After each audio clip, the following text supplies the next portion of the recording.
Mason High School, for the new George Mason High School at 2 o'clock. We will be on the field between the stadium and Mary Ellen Henderson.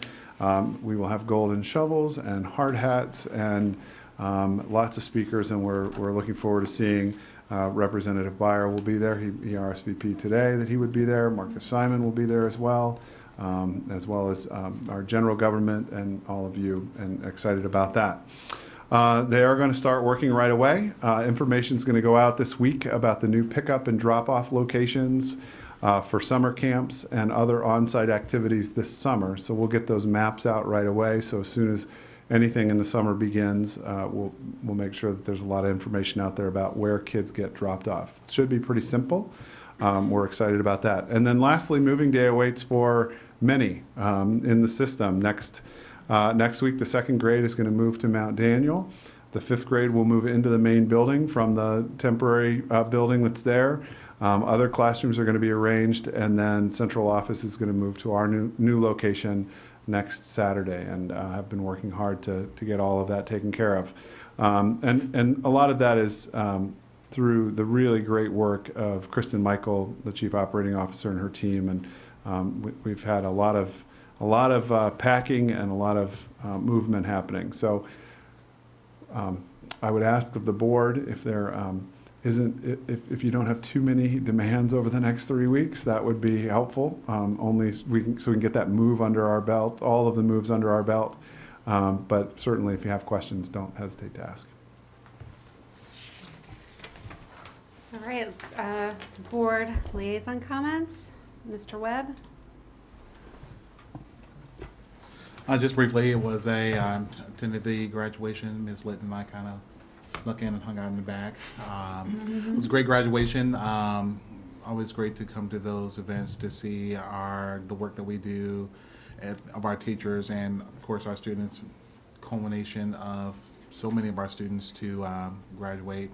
And also wanted to highlight that I heard mentioned several times at the graduation of one of the most diverse classes that graduated from George Mason as well.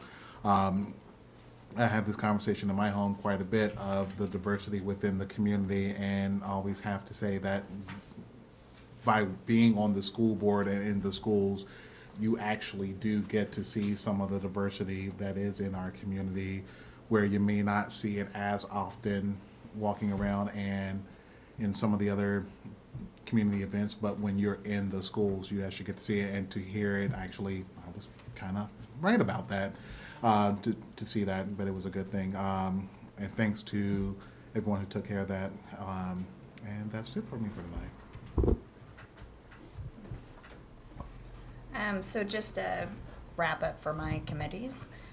BIE still looking for new members. We had a couple people leave, so if you know of any businesses you think would be good for the Business Education Advisory Committee, let me know. Or Mary Beth. Was at the Falls Church Education Foundation board meeting last night, and they're busy planning for next year. I'm also going over their budget, and I'm talking continually with Dr. Noonan regarding the potential for the vivarium, which is how would you describe it, like a large greenhouse on the top of the building as part of the sustainability that we're looking into for the new high school. I don't know if you wanted to add anything on that. I would just go one step further to say that it's integrated into the school. It's a classroom that has a translucent roof that really can serve as a centerpiece, I think, for our sustainability work that's going on. Yeah, so they're looking at, so it'd be something that would be used across the spectrum for, I guess, multiple disciplines to some extent, but then also for all levels and areas of students too. So it would be something that would be used by all the members of the school.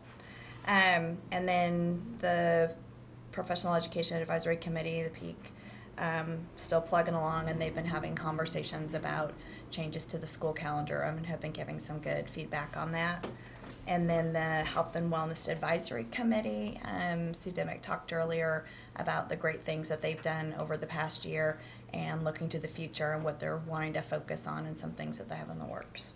And then I guess just on a personal note, in celebration of Pride Month, I wanted to let everyone know that on June 25th, a family friend of ours actually has been working very hard over the past several years to put forth bipartisan, strongly supported bipartisan legislation that will be signed by Governor Northrop and or Northam, sorry. And regarding allowing, I guess, or easing the restrictions on same-sex couples being able to adopt in the state of Virginia. So it's a really exciting, and again, this is a family friend who they've been working really hard with the governor over this the past couple of years. So really excited to be as part of that bill signing. So.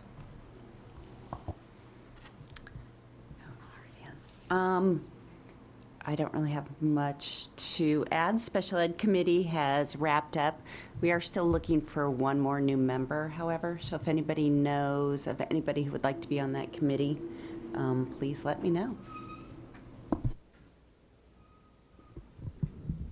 And just to provide a range of opportunities, the Daycare Advisory Board is looking for a member, and we'll double whatever you guys get. Sure. And I missed Parks and Rec because that was graduation day, so that's it for me. Graduation was an exciting event, and the music was great as always. So I'll leave it at that. It was fun. It was actually really fun to be able to watch the whole process and see all the excitement. So that was a lot of fun. I missed the Gifted and Talented Advisory Committee meeting, but I can tell you we have a gap too, and we're doing triple whatever you guys are doing, yeah, because James Weatherly has stepped down after completing his term, so we have a space to fill there. And then I went to Band Boosters meeting yesterday, and they also are planning for next year, and there should be some really cool stuff coming up. But it will start pretty fast, I think, when the new school year opens next year. So pay attention early in the year for some things coming up there, I think. Great.